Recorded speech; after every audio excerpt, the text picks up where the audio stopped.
உங்களுக்கு என்ன பாச்சு, உங்களுக்கு ஒண்ணும் இல்லையா அப்படின்னு சேது பதட்டமா கேக்குறாரு. ஐயா எனக்கு ஒண்ணும் இல்லையா, போஸ் மருந்து எடுத்துட்டு கொண்டு வந்துட்டான் அப்படின்னு சொல்லிட்டு ராஜாங்க சொல்லவும், என்னது போஸ் மருந்து எடுத்துட்டு கொண்டு வந்தானா அப்படின்னு சொல்லிட்டு சேது கேக்குறாரு.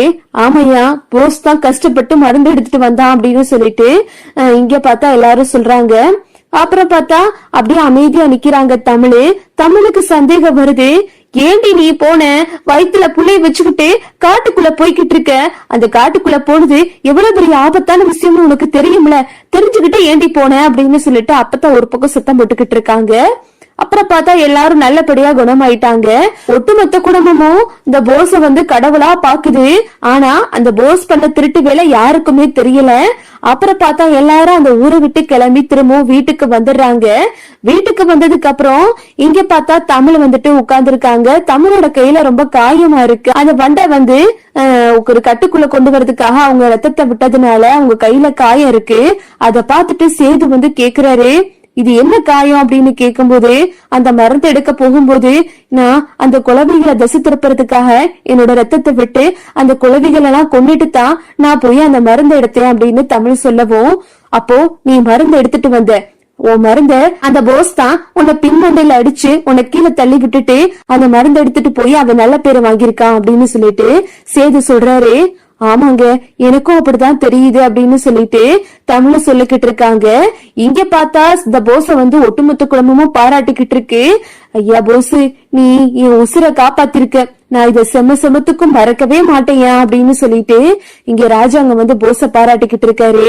நீ இந்த வீட்டை விட்டு போக வேணாம், நீ இங்கே இரு அப்படின்னு சொல்லிட்டு ராஜாங்க சொல்லும் போது இங்க பார்த்தா அப்பத்தா சொல்றாங்க, ஆமாப்பா நீ என் புள்ள விட்டு உசுரை காப்பாத்திருக்க, அதனால நீ எங்கேயும் போக வேணாம், நீ இங்கே இரு அப்படின்னு சொல்லிட்டு அப்பத்தா சொல்லிக்கிட்டு இருக்கும் போது இங்க பார்த்தா தமிழ் வர்றாங்க. தமிழும் சேதுவும் அப்பா ஒரு நிமிஷம்ப்பா, நீங்க பாராட்டுறதுக்கு தகுதியான ஆளே இந்த போஸ் கிடையாதுப்பா அப்படின்னு சொல்லவும், என்ன சேது சொல்ற அப்படின்னு சொல்லிட்டு சன்னாசி கேக்குறாரு.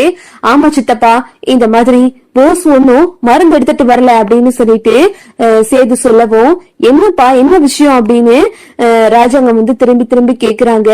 அப்புறம் தமிழ் மாமா இந்த மாதிரி நான் தான் மருந்து எடுத்துட்டு வந்தேன், காட்டுக்குள்ள போயிட்டு கஷ்டப்பட்டு மருந்து எடுத்துட்டு வந்துகிட்டு இருந்தேன். நான் மருந்து எடுத்த விஷயத்த அவர்கிட்ட சொல்றதுக்காக ரொம்ப சத்தமா காட்டுக்குள்ள சொல்லிக்கிட்டு இருந்தேன். இத இந்த போஸ் வர்ற வழியில கேட்டுட்டு என்ன கீழே அடிச்சு போட்டுட்டு நான் எடுத்த மருந்து எடுத்துட்டு உங்ககிட்ட கொடுத்து அவன் எடுத்த மாதிரி எல்லார்கிட்டையும் காமிச்சுக்கிட்டான். இந்த மருந்து எடுத்தது நான் தான் மாமா அப்படின்னு சொல்லிட்டு தமிழ் நடந்ததெல்லாம் சொல்லிக்கிட்டு இருக்காங்க. அப்புறம் பார்த்தா ஈஸ்வரி அப்படியே முறைச்சு பாக்குது. இவ வேற எதையாவது சொல்லி ஏதாவது பண்ணிக்கிட்டு இருக்கா அப்படின்னு சொல்லிட்டு, என்னடி சொல்ற அப்படின்னு சொல்லிட்டு அப்பதான் ஒரு பக்கம் கேக்குறாங்க. ஆமா மச்சி, நான் தான் அந்த மருந்து எடுத்து வந்தேன் அப்படின்னு சொல்லிட்டு தமிழ் நடந்த விஷயத்தெல்லாம் சொல்லவும், இதை கேட்டுட்டு ராஜாங்க கோவம் ஆயிடுறாரு, போஸ் அடிச்சிடறாரு. அதான பார்த்தேன், ஒரு நிமிஷம் நீ ரொம்ப திரும்பி நல்லவன் ஆயிட்டியோன்னு நினைச்சேன், அதானே நீ எல்லாம் திருந்தவே மாட்ட, நான் தான் தப்பு கணக்கு போட்டுட்டேன் அப்படின்னு சொல்லிட்டு ராஜாங்க கோமா பேசுறாரு போஸ் கிட்ட. சேதுவும் போஸ் அடிச்சிடறாரு.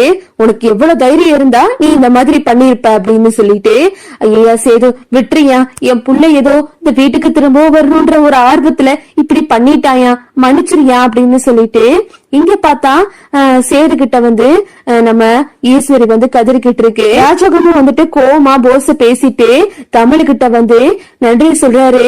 அம்மா தமிழ்ச்செல்வி, நான் உன்னை எவ்வளவோ காயப்படுத்திருக்கோம் இந்த வீட்டுல உள்ளவங்க எல்லாரும், ஆனா அதெல்லாம் பெருசா எடுத்துக்கிறாம நீ என் உசுரை காப்பாத்திருக்கமா, ரொம்ப நன்றிமா அப்படின்னு சொல்லிட்டு ராஜாங்க தமிழுக்கு நன்றி சொல்லிக்கிட்டு இருக்காரு.